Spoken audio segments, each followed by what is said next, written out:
Hello everyone, very good morning to all of you.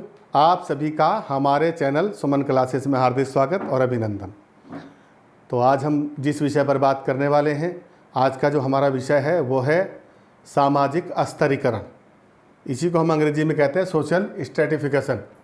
यानी आज हम बात करेंगे सामाजिक स्तरीकरण। क्या है ये स्तरीकरण, इसको समझेंगे। सामाजिक स्तरीकरण, इसी को अंग्रेजी में कहते हैं सोशल स्ट्रेटिफिकेशन।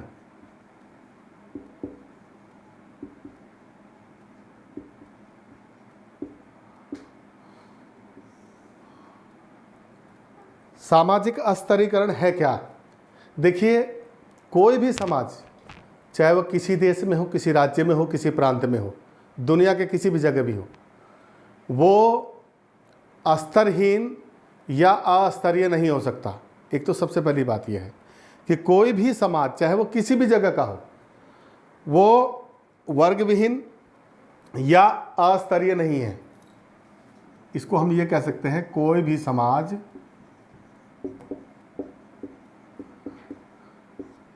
वर्ग विहीन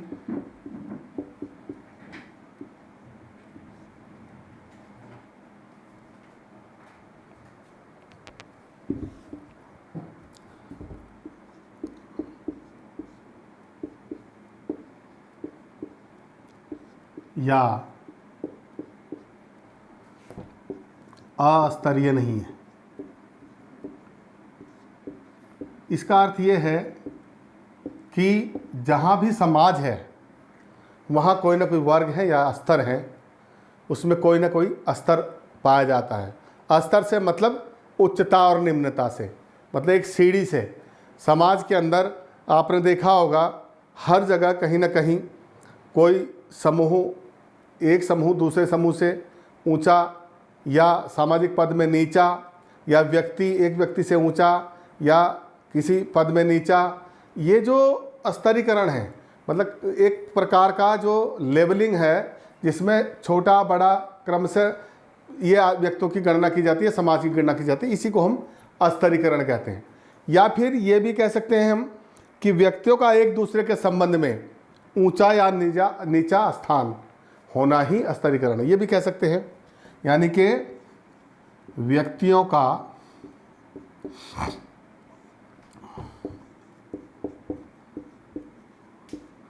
एक दूसरे के संबंध में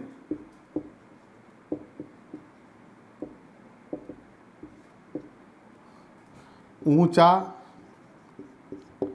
या नीचा स्थान, ये भी इसका एक मुख्य वो है।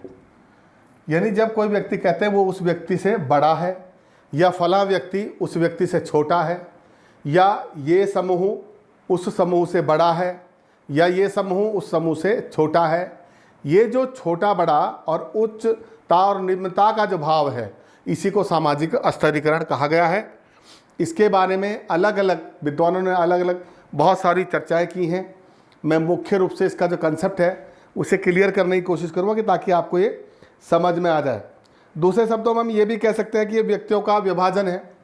ये भी कह सकते हैं कि ये जो स्तरीकरण है, एक प्रकार से समाज में रह रहे लोगों का विभाजन है, जिसमें समाज में रह रहे लोगों को विभिन्न भागों में या स्तरों में विभाजित किया जाता है। जैसे जाति के आधार पर, धन संपत्ति के आधार पर, व्यवसाय के आधार पर, लिंग के आधार पर। तो इस पर मैं भी चर्चा करूंगा। तो थोड़ा सा ये तो बात ये समझ लीजिए कि लोगों का जो स्तरीकरण है, समाज में जो लोग रह रहे हैं वो विभिन्न वर्गों या स्तरों में बटे हुए हैं, और लोगों का विभिन्न स्तरों में विभाजन होना ही सामाजिक स्तरीकरण है। एक तो ये बात आप जान लीजिए, ये क्लियर हो गया। एक तो ये हो गया। इसी प्रकार से जब आपने देखा कि ये जो है लोगों के संबंध में एक धारणा कि ये उससे बड़ा है, ये उससे छोटा है, या ये उससे उच्च है या उससे निम्न है, जब इस तरह के भाव आते हैं तो भारत में 3 प्रकार के समाज पाए गए हैं। और इन 3 भागों में लगभग उच्च वर्ग, मध्य वर्ग और निम्न वर्ग, इस प्रकार हम सामाजिक संरचना की बात करते हैं। और आपने देखा होगा सरकार भी आमदनी के या आर्थिक आधार पर जब जनसंख्या की गणना करती है तो उसमें एक स्टेटस रहता है कि आमदनी किसकी 5 लाख से ज़्यादा है या 10 लाख से ज़्यादा है सालाना, एक मानक तय कर लिया जाता है। सालाना 5 लाख से ऊपर वाले या सालाना 10 लाख से ऊपर वाले, और या 5 लाख से नीचे वाले और 2 लाख से ऊपर वाले या 2 लाख से नीचे वाले। और इन आर्थिक आधारों पर समाजों को 2-3 भागों में बांटा है और उसी प्रकार उनके कल्याण के लिए सरकार फिर योजनाएं भी बनाती है। ये इस प्रकार से भी हम समझ सकते हैं, जैसे आपने देखा होगा एक राशन कार्ड जो बनते हैं एपीएल कार्ड होता है, अपर पावर लेवल, एपीएल, ये जो होता है एपीएल कार्ड होता है एक अपर पावर लेवल, जिसको जो गरीबी रेखा से ऊपर के लोग हैं। और इसका जो मानक है वो है कि ये व्यक्ति गवर्नमेंट सर्वेंट होंगे जिनकी 5 लाख से ऊपर आमदनी है। ये मानक समय समय पर परिवर्तित होते रहते हैं, बदलते रहते हैं, जैसे जैसे सरकारें इसे परिवर्तन करती हैं। दूसरा आपने देखा होगा एक होता है बीपीएल, बिलो पावर लेवल, यानी पावर मतलब गरीबी रेखा और लेवल मतलब रेखा, ये बिलो मतलब गरीबी रेखा से नीचे के लोग। तो ये एक कार्ड इनको दिया जाता है और इनका आधार भी आर्थिक आधार होता है। और एक इससे नीचे होता है अंत्योदय का कार्ड, अंत्योदय जो सबसे अंत में है, उसका उदय कैसे किया जाए, उसको अधिक सुविधा या उसको कम कीमत पर राशन दिया जाता है। ये कार्ड की मैं बात, ये मैं एक एग्जांपल बता रहा हूँ, इसका यहाँ कोई वो नहीं है, लेकिन मैं बता रहा हूँ कि जब इसके सामाजिक स्तरीकरण की बात है तो लोगों को यहाँ भी समाजों में बांट दिया गया है उनके आर्थिक आधार पर। इसको अभी मैं आगे जाके जब दूसरा इसके प्रकार पढ़ाऊँगा तो तब वहाँ भी हम पढ़ेंगे इसके आधारों में। तो ये मैं एक सिंपल सा एग्जाम्पल दे रहा हूँ आपको। तो अब ये जो उच्च वर्ग, निम्न वर्ग और मध्यम वर्ग है, ये उच्च वर्ग में वो लोग आते हैं जिनकी आमदनी बहुत ज़्यादा है, सर्विस क्लास लोग हैं, पूंजीपति लोग हैं, ये उसमें आते हैं। और जो इनसे कम धन संपदा वाले हैं, जिनके पास संपत्ति कम है, अचल संपत्ति और चल संपत्ति, वो मध्यम वर्ग में आ गए। और जो बिल्कुल मजदूर तबका है, गरीब वर्ग है, वो निम्न वर्ग में आता है। तो समाज में इस तरह के 3 वर्ग भी पाए जाते हैं। तो ये तो थी। अच्छा, इसमें एक शब्द आता है कि इस स्तरीकरण की आवश्यकता क्या है। देखिए, आवश्यकता की अगर हम बात करें कि ये जो बंटवारा है इसकी ज़रूरत क्या है, इसमें 2 बातें विद्वानों ने कही हैं इसके संबंध में कि आवश्यकता की अगर मैं बात करूं तो इसकी आवश्यकता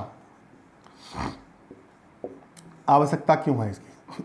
इसका नंबर 1 तो ये है कि व्यक्ति जो है, प्रत्येक व्यक्ति एक विशेष पद पाने की इच्छा रखता है, यानी प्रत्येक व्यक्ति की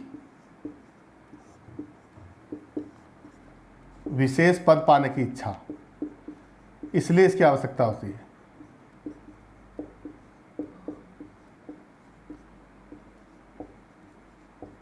अब ये इच्छा देखिए, अगर कोई व्यक्ति गरीबी रेखा में है और वो देखता है कि जो गरीबी रेखा में रहने वाला आदमी है, गरीबी रेखा से नीचे रहने वाला आदमी है, गरीब आदमी है, वो जब बड़े लोगों को देखता है, पैसे वालों को देखता है, वो समाज में देखता है कि इनकी प्रतिष्ठा है, सम्मान है, तो उसके मन में भी उस पद को पाने की इच्छा होती है कि मैं भी ऐसा बन जाऊं। तो ये जो है उसको प्रेरित करता है एक प्रकार से। तो ये भी इसका एक कारण है। दूसरा देखिए, अपने पद के अनुसार भूमिका निभाने की इच्छा। अपने पद के अनुसार भूमिका निभाने की इच्छा।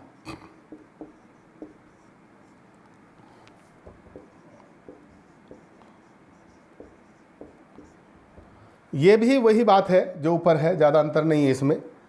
एक व्यक्ति जब देखता है कि समाज में एक आदमी समाज का शासक है, वो सब पे राज करता है, सब लोग उसकी बात मानते हैं, उसका सम्मान करते हैं और वो अपने पद के अनुरूप, अपनी गरिमा के अनुसार काम करता है, तो अन्य जो लोग हैं उनके मन में भी वही भाव आता है और वो उस तरह का काम करना चाहते हैं जिस तरह का वो कर रहा है, क्योंकि उस पद पर रहकर जो काम करना चाहता है उसी तरह का भाव और लोगों के मन में आता है और इससे लोग आगे बढ़ने के लिए प्रेरित होते हैं। तो ये तो थी इसकी आवश्यकता। इसको आप स्क्रीनशॉट लेना चाहें तो ले सकते हैं। मैं इसके आधारों की तरफ बढ़ूँगा।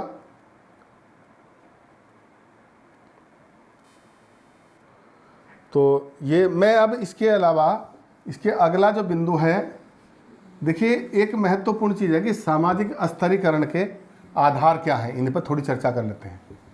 यानी इसका क्या बेस है जिसके कारण सामाजिक स्तरीकरण होता है, मतलब आधार। इसको हम ये भी लिख सकते हैं, इसको हम सामाजिक स्तरीकरण यहीं पे लिख देते हैं के आधार। यहाँ पर हम ये लिख सकते हैं बेसिस ऑफ सोशल स्ट्रेटिफिकेशन। यानी इसके आधारों की जब बात करते हैं, यानी वे कौन से कारण हैं जिसके कारण ये स्तरीकरण होता है या ये जन्म लेता है, इसका बेस जो क्या है, बुनियाद क्या है, फाउंडेशन क्या है। तो उनमें से हम कुछ बिंदुओं पे बात करेंगे कि आखिर ये स्तरीकरण की शुरुआत कैसे कैसे होती है, किन किन कारणों से होती है। तो इसमें जब हम बात करते हैं तो सबसे पहला आ जाता है एक तो आयु। आयु के आधार पर समाज में स्तरीकरण होता है। बालक वर्ग, युवा वर्ग, बुजुर्ग वर्ग, ये भी एक सीढ़ियां हैं और ये नीचे से ऊपर को और ऊपर से नीचे की ओर, यानी बालक वर्ग, फिर युवा वर्ग, फिर बुजुर्ग वर्ग, और या बुजुर्ग वर्ग, युवा वर्ग, बालक वर्ग। तो ये जो एक सीढ़ी है बनी हुई, स्तर बना हुआ है, ये आयु के कारण भी समाज में एक वर्ग बन जाता है। जैसे बालक वर्ग हो गया, खेलने वाले बालक सभी आ जाए, या युवा वर्ग हो गया, या बुजुर्ग वर्ग हो गया। इसके अलावा और भी सारे आप इसके खेल समूह से संबंधित लोग हो गए, खिलाड़ी वर्ग हो गया, या कलाकार लोग हो गए, ये भी आ सकता है। लेकिन मैं आयु की बात कर रहा हूँ, तो यहाँ पर बालक वर्ग, बुजुर्ग वर्ग, युवा वर्ग, ये भी इसका एक कारण है जिसमें उच्चता और निम्नता देखने को मिलती है। अच्छा, मैं ये इसलिए कह रहा हूँ कि इस स्तरीकरण का मुख्य जो कंसेप्ट है वो है उच्चता और निम्नता, यानी छोटा पद, बड़ा पद, ऊपर से नीचे को और नीचे से ऊपर को। ये जो होता है उच्चता और निम्नता का भेद है। समाज में एक पद को बड़ा मानना, दूसरे को नीचा मानना, लोगों को एक व्यक्ति से दूसरा व्यक्ति को ऊंचा मानना या उससे नीचा मानना, ये जो भाव है यही सामाजिक स्तरीकरण है। दूसरा इसमें आता है यौन, जिसको हम लिंग भी कह सकते हैं, यौन या लिंग भी कह सकते हैं आप इसको। यानी बालक और बालिका वर्ग, जैसे बालिकाएं, महिलाएं, ये जो लिंग के आधार पर वर्ग है, पुरुष वर्ग, महिला वर्ग, बालक वर्ग, बालिका वर्ग, ये इस आधार पर भी समाज में स्ट्रैटिफिकेशन होता है। कई बार कोई भी काम हो ये बालिकाएं करेंगी, या ये काम महिलाएं करेंगी, ये काम पुरुष वर्ग करेंगे, या ये बालक करेंगे। तो ये लिंग के आधार पर भी समाज को बांटा जाता है और ये देखने को मिलता है ऐसा भाव। तो ये लिंग के आधार पर भी होता है, और ये इसलिए भी होता है कि आपने देखा होगा बहुत सी जगह जहाँ पर पितृसत्तात्मक यानी पुरुष प्रधान समाज होता है, वहाँ पुरुषों का जो दर्जा है वो उच्च समझा जाता है और महिलाओं का दर्जा निम्न समझाता है। ये असली स्तरीकरण है, यानी महिलाओं के यहाँ पे जो है श्रेणी नीची समझी जाती है। और जहाँ मात्र सत्तात्मक समाज है, जहाँ महिलाओं को अधिक महत्व दिया जाता है, वहाँ महिलाओं का दर्जा ऊपर हो जाता है और पुरुषों का दर्जा नीचे हो जाता है। बहुत सी जगह आपने ऐसे समाज देखे होंगे जहाँ स्त्रियों की स्थिति पुरुषों से अच्छी है और वहाँ उनका अधिक सम्मान है, पुरुषों का कम है। और बहुत सी जगह ऐसा है कि जहाँ पुरुषों को अधिक सम्मान है, स्त्रियों की स्थिति नीचे है। तो ये जो उच्चता और निम्नता का भाव है लिंग के आधार पर, ये भी सामाजिक स्तरीकरण का एक मुख्य कारण है। और एक होता है तीसरा, देखिए जाति। ये तो बहुत महत्वपूर्ण है, प्रजाति में भी आप इसको डाल सकते हैं। जाति और प्रजाति, जाति तो एक किसी भी चीज़ की एक, जैसे आज हमारा समाज जाति व्यवस्था से बना हुआ है। हमारे समाज में जो जाति व्यवस्था है, वर्ण व्यवस्था है, ये प्रत्येक धर्मों में पाई जाती है। एक जाति दूसरे जाति से या तो उच्च है या फिर उससे छोटी है। आपने देखा होगा जैसे हिंदू समाज में ब्राह्मण वर्ण सबसे ऊपर है, फिर उसके बाद क्षत्रिय, फिर शूद्र, और फिर जो वैश्य है वो सबसे निम्न श्रेणी में गिना जाता है। तो जाति भी समाज को बांटने का एक कारण है, इसका स्तरीकरण करने का एक भाव यहाँ पर देखने को मिलता है जाति के कारण। दूसरा है प्रजाति। ये प्रजाति का मतलब यहाँ पर नस्ल से है। जैसे कोई भी काले गोरे लोग होते हैं, अमेरिका में देखा होगा आपने, वहाँ पर जो है काले गोरों के बीच में संघर्ष चलता रहता है। गोरे अपने आप को ज़्यादा स्मार्ट समझते हैं, वो कहते हैं काले लोग पिछड़े लोग हैं, उनको निम्न दर्जा दिया जाता है वहाँ समाज में। तो ये काले गोरे का जो भेद है ये प्रजातीय नस्लीय भेद है, जिसमें नस्ल मतलब आनुवंशिकता के आधार पर ये किस प्रजाति के लोग हैं। तो ये भी एक समाज के बंटवारे का कारण है, जिसके कारण ये होता है। अगला देखिए, मैं आपको बताऊं आर्थिक आधार पर। आर्थिक आधार, इसमें दो बातें आती हैं मुख्य रूप से। एक तो आ गया व्यवसाय के आधार पर, यानी जब कोई व्यक्ति व्यवसाय करने जाता है, चाहे किसी इंडस्ट्री में जाए, किसी फैक्ट्री में जाए या सरकारी डिपार्टमेंट में जाए, तो वहाँ एक छोटा कर्मचारी होता है, फिर उससे बड़ा कर्मचारी होता है, फिर उससे बड़ा कर्मचारी होता है, फिर उन सब के ऊपर एक प्रबंधक या मैनेजर होता है। तो वहाँ भी उच्चता और निम्नता का ये अंतर पाया जाता है व्यवसाय के अंदर। ये कोई सा भी, किसी फैक्ट्री में चले जाइए, किसी संस्था में चले जाइए, ये छोटे और बड़े का जो भेद है उच्चता और निम्नता का, ये वहाँ पर भी देखने को मिलेगा। और व्यवसाय करने वाला जो समाज है पूरा, वो समाज भी इस स्तरीकरण से अछूता नहीं है। दूसरा यहाँ पर हो गया संपत्ति। आपने देखा होगा संपत्ति से मतलब यहाँ पर संपत्ति जो है, गांव में आपने देखा होगा बहुत सारे लोग ऐसे हैं जिनके पास बहुत सारी ज़मीन है, जायदाद है, जमींदार वर्ग हैं, तो वो बड़े लोग गिने जाते हैं, वो उच्च श्रेणी में गिने जाते हैं। जो कम ज़मीन वाले हैं, बहुत कम भूमि जिनके पास है, वो उससे कम श्रेणी में गिने जाते हैं। और फिर जो किसान मजदूर की श्रेणी में है, वो और निम्न उसमें गिना जाता है, जिनके पास जो भूमिहीन हैं, मजदूर हैं, किसान मजदूर हैं। तो ये सारा जो वर्गीकरण है संपत्ति के आधार पर भी है। संपत्ति के आधार पर भी लोगों को अलग अलग श्रेणियों में बांटा जाता है और उसको उस नज़रिए से देखा जाता है, समाज में ये भाव पाया जाता है। तो ये आर्थिक आधार भी एक सामाजिक स्तरीकरण का महत्वपूर्ण कारण है। और दूसरा इसके अलावा एक राजनीतिक आधार भी जो है वो बहुत महत्वपूर्ण है। राजनीतिक आधार, राजनीति में दो प्रकार के लोग होते हैं, एक शासक वर्ग होता है, एक शासित वर्ग। शासक वर्ग में वे लोग आते हैं जो बाकी समाज पर शासन करते हैं, और शासित वो होते हैं जिनके ऊपर राज किया जाता है, यानी शासन किया जाता है। तो राजनीति में जो चुनिंदा जनप्रतिनिधि होते हैं, जो समाज को चलाते हैं, सरकार चलाते हैं, वो शासक वर्ग है, और इनका समाज में उच्च स्थान होता है। जो बाकी लोग हैं, जनता है, उनका निम्न स्थान है और उनको निम्नता के भाव से देखा जाता है, क्योंकि शासन की जो ताकत है वो इलेक्टेड लीडरों के पास होती है या सिलेक्टेड अधिकारियों के पास होती है। तो ये जो राजनीति में व्यवस्था है, यहाँ पर भी ये उच्चता और निम्नता का भाव देखने को मिलता है, जिसके कारण लोग, समाज जो है हमारा, वो स्तरों में बटा होता है, विभिन्न स्तरों में बटा होता है।